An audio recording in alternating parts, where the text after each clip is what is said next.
మాజీ CM BRS అధినేత Yashoda hospital నుంచి డిశ్చార్జ్ అయ్యారు. తుంటి ఎముక విరగటంతో గత వారం రోజులుగా కేసీఆర్ యశోద ఆసుపత్రిలో చికిత్స తీసుకున్నారు. ఆయన ఆరోగ్యం మెరుగుపడటంతో వైద్యులు ఇవాళ డిశ్చార్జ్ చేశారు.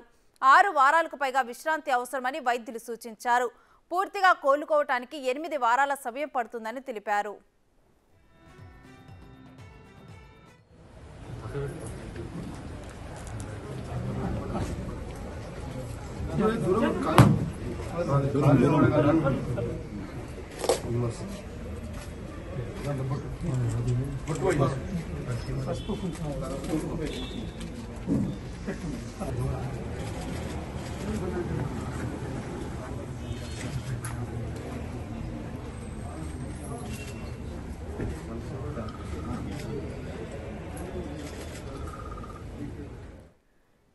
ఎర్రవెల్లి ఫామ్ హౌస్ లో డిసెంబర్ 7న అర్ధరాత్రి కేసీఆర్ కాలు జాడి పడిపోయారు. ఈ ప్రమాదంలో ఆయనకి తుంటి ఎముక విరిగింది.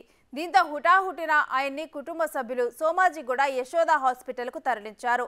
వైద్య పరీక్షలు చేసిన డాక్టర్లు హిప్ రీప్లేస్మెంట్ సర్జరీ చేయాలని తెలిపారు.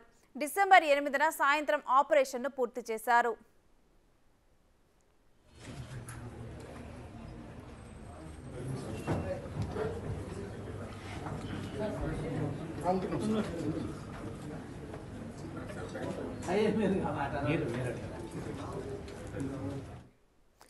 ఇక కేసీఆర్ ప్రమాదానికి గురైన విషయం తెలిసిన వెంటనే సీఎం రేవంత్ రెడ్డి ఆయన ఆరోగ్యంపై ఆరా తీశారు.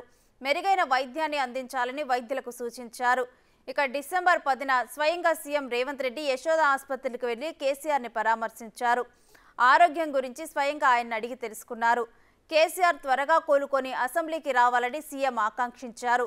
తరువాత తెలంగాణ మంత్రులు వరుసగా కేసీఆర్ని యశోద ఆసుపత్రిలో పరామర్శించారు. అటు టీడీపీ అధినేత చంద్రబాబు కూడా యశోద ఆసుపత్రికి వెళ్లారు. ప్రధాని మోడీ, ఏపీ సీఎం జగన్ కూడా కేసీఆర్ త్వరగా కోలుకోవాలని ట్వీట్ చేశారు.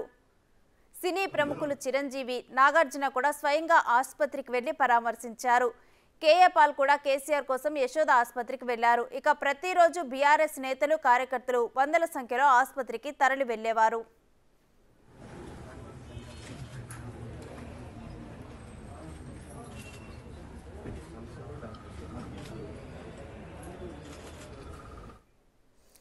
ఆయన ఆరోగ్యం కాస్త కుదుట పట్టడంతో వైద్యులు డిశ్చార్జ్ చేశారు. ఆయన హెల్త్ చూసుకోవడం కోసం ఓ వైద్య బృందం ఆయన ఇంట్లోనే ఉండనున్నారు. Medical follow up and physiotherapy కోసం మెడికల్ టీం కేసీఆర్ వెంట ఉండనున్నారు.